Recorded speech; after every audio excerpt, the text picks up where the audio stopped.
안녕하세요. 위스키 썸띵입니다. 오늘은 외부에서 리뷰를 진행합니다. 호캉스를 왔습니다.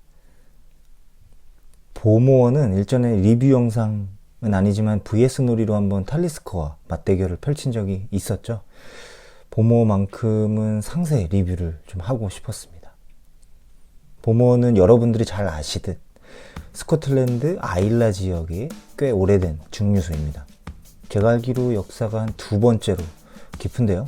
어원은 게일어로 커다란 암초. 1779년 이 지역에서 이제 농사를 짓지 않는 겨울에 위스키를 생산하던 데이비드 심슨이라는 농민에 의해서 설립이 되었습니다. 지금 자체적으로 플로우 몰팅을 한 40% 정도 할 정도로 몇 안 되는 전통적인 방식을 고수하는 증류소이기도 합니다. 1837년부터 증류소의 주인이 여기저기 좀 바뀌다가 1994년에는 결국 이제 산토리에 인수가 되었습니다. 지금은 제가 좋아하는 라프로익도 산토리에서 가지고 있죠. 그래서 이 보모어가 산토리에 넘어가던 94년 당시에 많은 스코틀랜드 사람들이 슬픔에 잠겼었다고 합니다. 그들의 자존심을 어떻게 보면 잃어버렸다고 생각했을 것 같습니다. 당시 모리슨 보모가 운영하던 오큰토션, 그 글렌기어리도 함께 넘어갔습니다. 보모의 수원지는 증류소에서 11km 거리의 라간 강으로 아일라 특유의 2탄을 흠뻑 머금고 있습니다. 무엇보다 보모가 내세우는 스타일은 여러분들이 잘 아시는 아일라 특유의 어떤 그 피트를 잘 담아내면서도 균형 잡힌 밸런스를 추구한다는 것입니다. 사실 보면 라프로익이나 아드백에 비해서 보모가 입문하기에도 좀 무리가 없고 추천이 많이 되는 이유이기도 하죠. 제가 일전에 싱글 몰트 제대로 즐기기 2부에서 소개드렸던 무라카미 하루키의 위스키 성지여행에서 이제 하루키는 가장 먼저 보모 증류소를 방문하게 되는데요. 1994년 산토리의 인수와 무관하지 않은 것 같다는 생각이 듭니다. 우연인지 필연인지 흥미롭게도 당시 하루키가 함께 방문했었던 라프로익 증류소도 2014년에 빔 산토리가 인수를 하게 됩니다. 보모어의 코어 라인업은 이와 같습니다. 12년 버번 베이스고요. 그리고 15년 다키스트, 버번에서 12년 숙성 후에 쉐리에서 3년 숙성하는 걸로 알고 있습니다. 그리고 18년 버번하고 쉐리 블렌딩이고요. 그리고 25년이 있습니다. 그리고 면세 라인업이 있는데요. 트래블 익스클루시브 10년 다크 앤 인텐스 쉐리 베이스고요. 그리고 15년 골든 앤 엘레강트 버번 베이스로 알고 있고요. 그리고 18년 딥 앤 컴플렉스 올로로소 쉐리와 PX 쉐리 베이스입니다. 오늘 제가 리뷰하고자 하는 보틀이 바로 18년 딥 앤 컴플렉스입니다. 보모어 증류소에는 넘버원 볼트라는 웨어하우스가 있는데요. 스코틀랜드에서 가장 오래되었고요. 그리고 이게 해수면 아래에 위치하고 있어서 낮은 온도와 그리고 높은 습도 때문에 천천히 숙성돼서 장기 숙성에 유리한 어떤 지리적인 이점을 가지고 있습니다. 그래서일까요? 사실 보모어는 올드보틀 이야기를 빼놓으면 꽤 섭섭하죠. 60년대 이전 보모어의 올드보틀은 올드보틀 매니아들이 말하기에 지뢰가 거의 없다고 할 정도로 인정을 받습니다. 특히 블랙 보모어가 굉장히 유명한데요. 이는 이제 수많은 위스키 매니아들의 드림 보틀 중 하나입니다. 지금은 가격이 3천만 원이 넘지만 출시됐을 1993년에는 100만 원도 안 했죠. 아까 말씀드린 넘버원 볼트 그 웨어하우스에서 1964년부터 숙성되면서 후대에 이제 오픈 당시 우리가 흔히 말하는 간장처럼 검은색에 가까웠다고 해서 블랙 보모어라는 별칭을 얻게 되었습니다. 바로 이게 멋진 다크 쉐리 올드보틀이 완성되는 순간입니다. 1993년 이제 29년 숙성 제품 그리고 94년에 30년 숙성 제품, 95년에 31년 숙성 제품으로 이어지는 이 첫 번째 트릴로지가 있고요. 그리고 2007년에 42년 숙성, 2008년에 43년 숙성, 이건 화이트 보머입니다. 그리고 2009년에 44년 숙성, 골드 보머를 출시하면서 블랙, 화이트, 골드 보머로 이루어지는 어떤 두 번째 트릴로지.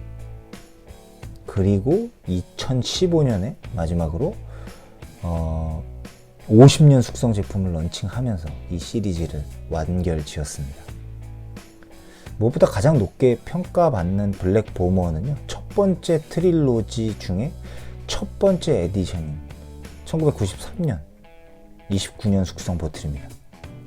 전에 한번 제가 이야기했었는데요, 하이엔드 싱글 몰트 소개편에서 제가 잠깐 다룬 적이 있었습니다. 작년 초에 저도 이제 첫 번째 트릴로지의 블랙 보머를 마셔볼 좋은 기회가 있었는데, 코로나로 취소가 되면서 아쉬움을 삼킨 적이 있었습니다. 마시려면 아무래도 국내는 좀 힘들고요. 해외로 나가셔야 될 것 같은데, 최소 잔당 30ml 1온스죠. 잔당 100만원입니다. 다행히 저는 그 이전에 지인으로부터 보머 1964 아일라 퓨어 몰트를 선물 받아서 이제 마셔본 적이 있었습니다. 어차피 동일 에라의 비슷한 스타일의 위스키이죠. 사실 이것도 한 잔에 $600가 넘습니다. 네, 컬러 보세요. 블랙보머의 이름값이 높아서 그렇지 위스키 베이스상 평점도 이 퓨어 몰트 보틀이 좀 더 높습니다. 95점대라면 어느 정도인지 감이 잘 안 오실 텐데요. 위스키 베이스 DB상에 약 17만 가지 보틀이 있죠. 이 중에 이 1964 퓨어 몰트가 현재 31위이고요. 블랙보머 같은 경우 지금 52위에 랭크되어 있습니다. 둘 다 뭐 상위 0.02% 정도 안에 드는 수준입니다. 네, 서론이 길었습니다. 얼른 마셔보도록 하겠습니다.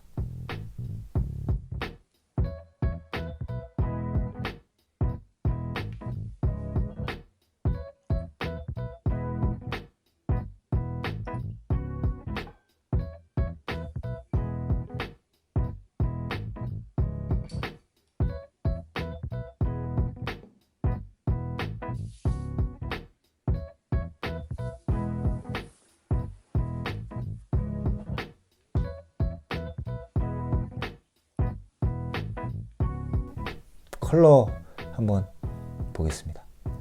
색은 역시 진합니다. 뭐 간장까지는 아니어도 엄청 진한 편인데요. 아쉽게도 내추럴 컬러는 아닙니다. 감안하시기 바랍니다.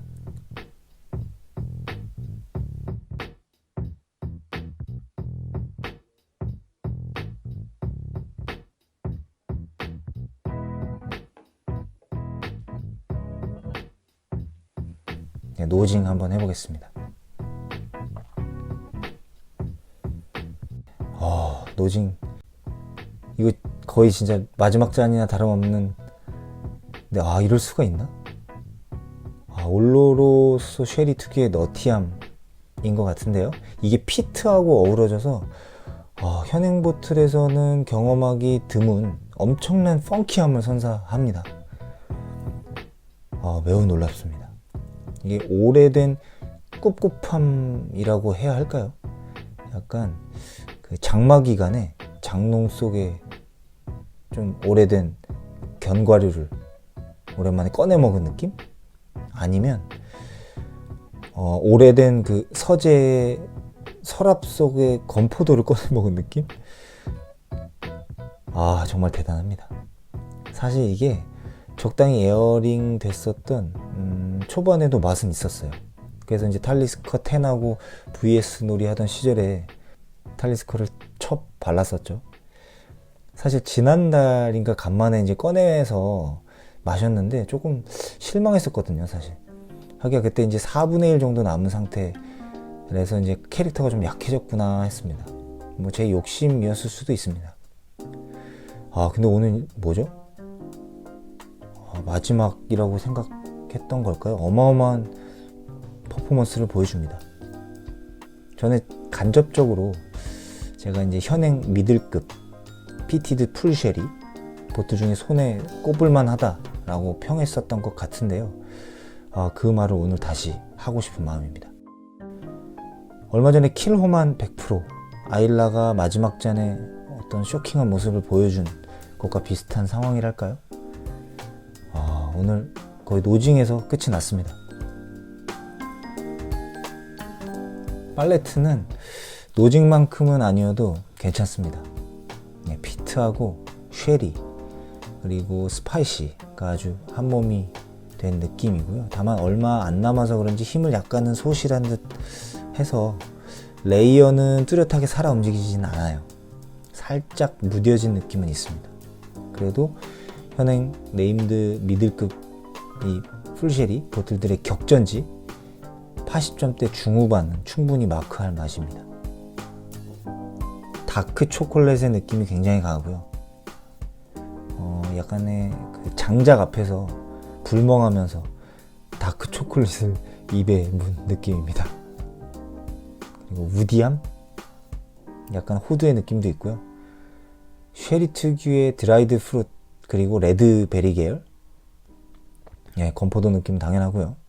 고무 느낌도 살짝 있어요. 그리고 꽤 크리미하고 오일리합니다. 피니쉬는 아쉽네요. 43도라서 상대적으로 낮긴 한데 피니쉬는 미디엄에 못 미친 느낌입니다. 이 제품이 오리지널 컬러에 도수가 조금 높았으면 어땠을까 하는 생각이 듭니다.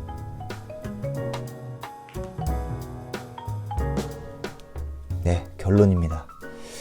이 딥 앤 컴플렉스는 면세용 제품인데요. 사실 아쉽게도 면세점에서 요즘 자취를 감췄습니다.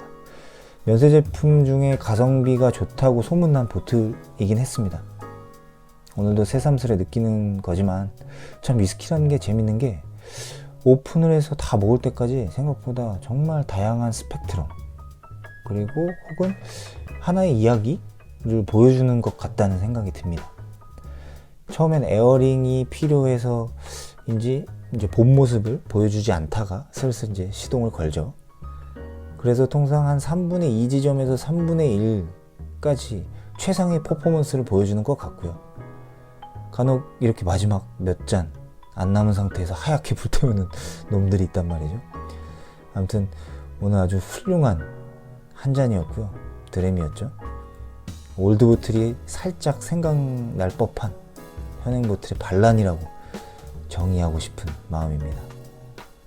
오늘의 한 잔으로 이 보틀을 다 평가할 수는 없지만 오늘의 노즈만큼은 90점을 때려받고 싶습니다. 정말 못 잊을 것 같습니다.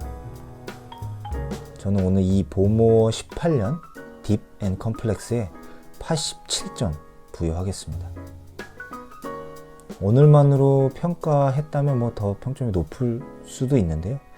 이 한 병을 다 비우기까지 그동안 보여줬던 퍼포먼스를 좀 종합해서 내린 결론입니다. 무라카미 하루키가 이 위스키 성지 여행이라는 게 수필 그 책을 보다 보면 이제 보모어에 대한 몇 가지 하루키의 느낌을 표현한 부분도 있어요. 그래서 그 중에서 제가 좀 공감이 갔었던 몇 가지 구절을 공유해 드리면서 오늘 리뷰는 마치도록 하겠습니다. 시청해 주셔서 감사합니다.